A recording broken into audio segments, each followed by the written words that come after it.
is a champion, the miserable pile of pixels. Hey there summoners, how are you today?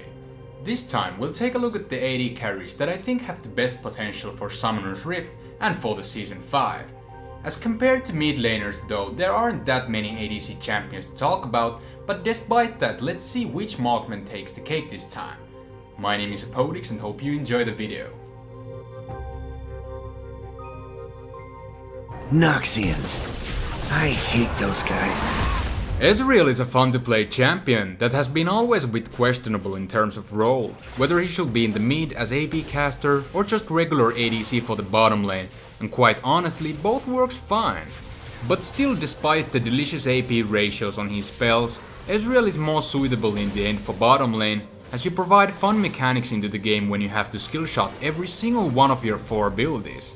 Requires a bit trial and error when aiming the shots, but he can be very useful champion when done right. Also, when quick peeking at the latest patch notes, apparently Ezreal is just chilling in the back as the previous changes are from 420 patch and the patches before that.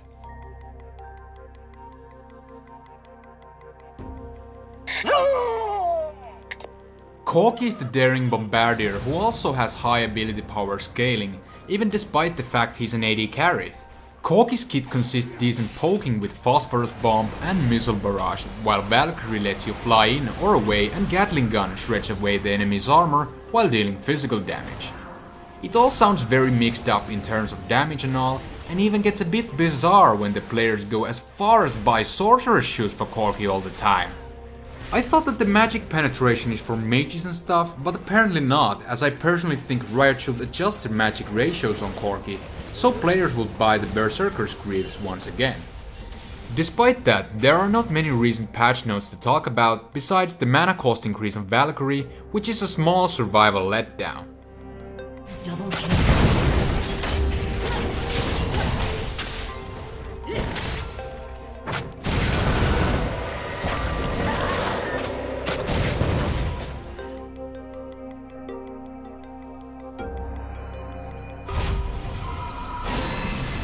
Nice try. Sivir is the battle mistress that has been seen especially in competitive play, and apparently she works out quite nice. What makes her good is how you can either zone, poke or just push lanes by using Boomerang Blade and Ricochet, and the utility that comes from On the Hunt is nice, but as for an AD carry you'd naturally expect some damage oriented stuff, which makes it a bit different. Sivir's third ability, Spell Shield, is the thing that will separate good and bad players when it comes to using that. Timing the Spell Shield correctly can cause you and your team a good advantage if you happen to deny big crowd control spells or some other annoying stuff like global range ultimates successfully.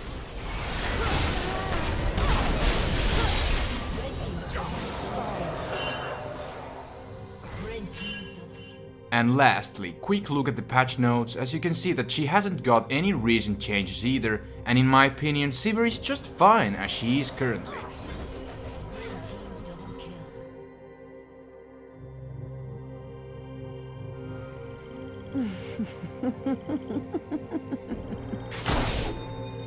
Caitlyn, the Piltover Sheriff, who is known for her devastating laning phase, now makes an appearance in this list too, no doubt. Caitlyn has great tools to lane with, as she has amazing basic auto attack range and the passive headshot that amplifies even more damage to her attacks. With Piltover Peacemaker she can poke or push lanes quick, Yordle Snap Trap enables false mini cakes to the map that roots the enemy, and you're even able to stack the trap for double root duration if the conditions meet. 90 caliber net is a nice slow and escape tool to the mix, and Caitlyn's ultimate, Ace in the Hole, wraps up the sniper for good, as you're unable to execute targets from longer distances once lock and load. It all sounds very appealing and strong, but Caitlyn gets weaker in the later the game goes, because every ability she uses has a small delay, and there are marksmen who excels better later on. Latest patch notes have almost nothing to say either, as there are just some bug fixes for now. Silver of the Moon. The Night Hunter Vayne is one deadly AD carry who can shut down single target in a matter of seconds. Vayne's tumble lets her roll into cursor location and causes next auto attack to do bonus damage, while it is also a handy tool to dodge skill shots and some other minorities too. Silver bolts is what makes Vayne scarier later on, as she'll provide a ton of extra true damage every third auto attack to the same target. Condemn knockbacks and stuns if it hits a wall, plus applies 1 silver bolt stack, which is her only crowd control spell, and Final Hour lets Vayne go stealth when tumbling for 1 second, and the passive Night Hunter movement speed is tripled as long as Final Hour is active. Vayne's true potential starts to get shown more in mid-late game, so it might get troublesome sometimes when dealing with the early game and versus that high range poking. While lastly, looking up the patch notes, there are nothing really interesting here, except I'm really glad that Riot enabled that you can now condemn players into player created terrains, like Anivia's Crystallize or Azir's Emperor's Divide.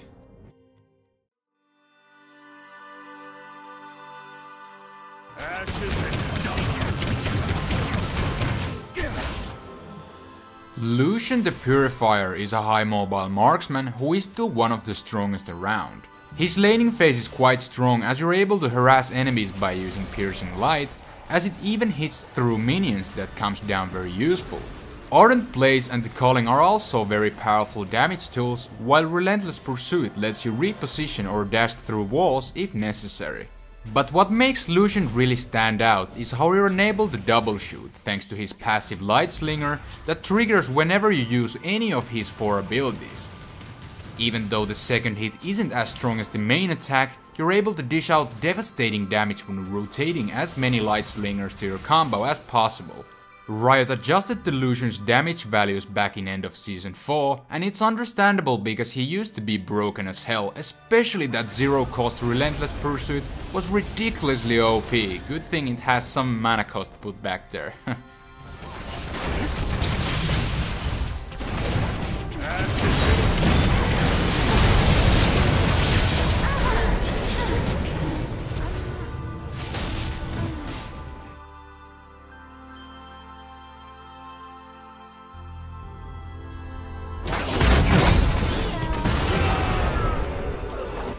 Tristana, oh Tristana, the meggling the Yordle gunner who has gone some major changes in the early Season 5, so let's take a look. Biggest changes you'll notice is that the passive draw a beach range per level has been decreased and that explosive shot is no more and it's called explosive charge instead. Explosive charge no longer apply healing reduction, but it sort of works like Zillion's time bomb when it detonates after a short amount of time. But you can boost the explosion damage by hitting the target afflicted by explosive charge to gain some nice damage out there. Riot also reduced the AP ratios on Tristana, so they're really trying to kill AP Tristana if you ask me. In any other way, Tristana is pretty much the same, she just uses a bit different mechanics in order to succeed very well. One thing that annoys me, and I know this is personal, but why they changed the voice with Tristana? Ta-da! Oh my god! She used to be this cute little Yordle shooting up some bullets here and there, but now she sounds and looks like derp! And I understand she's a Yordle and now she looks more elfish with the ears, but meh, I just don't like it, I'm sorry.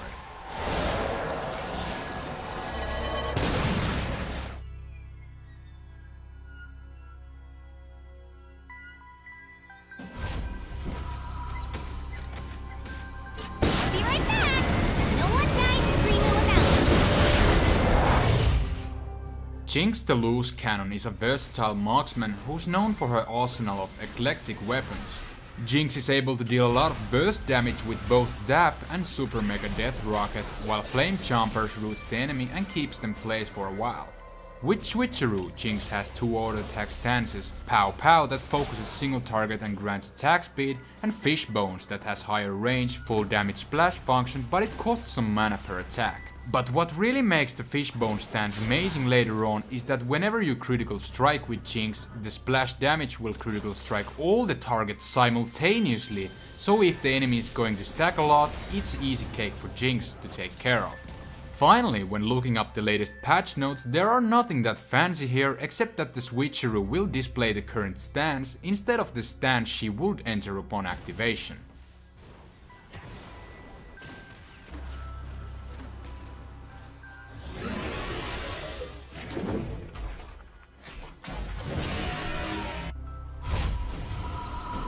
I got no time for games.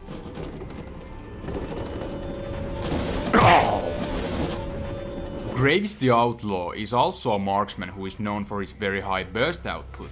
He has two main damage sources, buckshot and collateral damage, that both consist very high AD ratios, and therefore he is scary when it comes to killing someone. Graves also has nice sustain point from his passive Drew Crit, as long as you keep yourself in combat. Smokescreen does more damage too, but works out much better as a utility tool due to its high cooldown, and with quick draw you're able to dash in or out whatever the situation might be, and it also grants you some attack speed, so definitely not bad spell either. However, what makes Graves a bit weaker is his auto attack range, because many other marksmen actually outranges Graves, and therefore some matchups can turn out very tricky against him. And lastly, when quick looking down the latest patch notes, there are nothing much to say here, just look.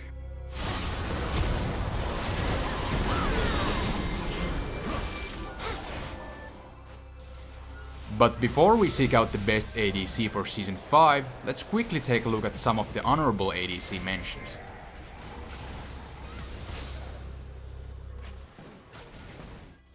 Ashe is one of the classic marksmen who has a solid kit and nice crowd control combined. Easy to pick up, but hard to master though. Draven is an ADC that's known for his ridiculous damage due to his spinning axes, but he is also trickier to execute properly.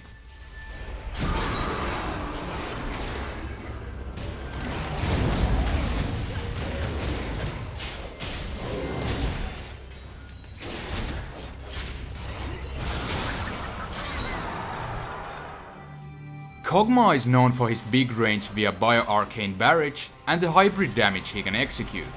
He lacks proper escape though, but if the conditions meet he can be extremely useful shutdown champion, especially versus high health opponents. Quinn is one of the less popular marksmen around because she is a bit different, like her ultimate tag team for instance, but she has AoE blind, which is kind of rare and works out versus many attack damage oriented champions.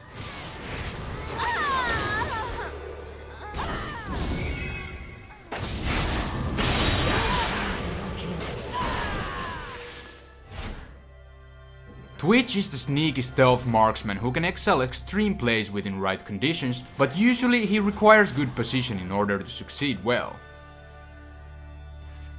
The last honorable mention we have here is Varus, who has moderate CC and damage in his kit, but he is one of those ADC who lacks proper escape and therefore he is also easy to shut down.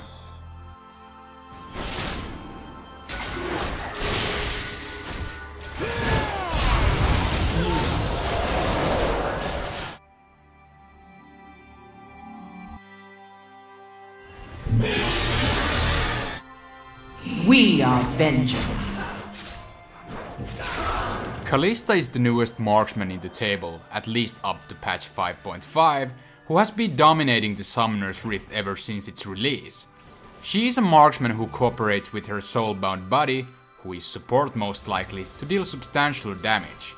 Kalista's passive Martial Poise lets her dash with her every single auto attack, and it also works with Pierce, that is a solid nuke too. Sentinel works as a nice scout tool to prevent ganks, and its passive function will deal a lot of bonus damage if Kalista and her Oathsworn ally will hit the same target within a short time period. Rend, however, is the spell that really hurts, as it reminds me of Twitch's Contaminate, but with Kalista you can endlessly stack the spears and do insane poking all over the place. Her ultimate Fate's Call is quite interesting too, as it vanishes your Oathsworn ally for a short moment, but lets them either initiate with a knock-up in it, or just you can save your support from bad situations. With all this said, Kalista is very strong marksman to pick up and play, but her unique playstyle with her passive and the soulbound system makes it quite different, so she needs some time to get used to. Many players do buy items like Runan's Hurricane for her, as you're able to spread your rend all over the place, and that seems to work for her quite nicely, even though Runan's isn't that popular item in general. And finally, when looking down the patch notes, there are some adjustments for her passive, and I gotta say it's nice that you're able to switch the target, even though you still cannot cancel the auto attack.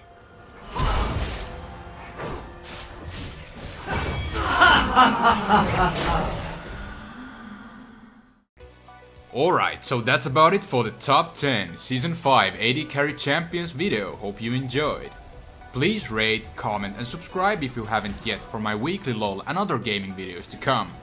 That's it for this time. My name is Hepodix and have a nice day.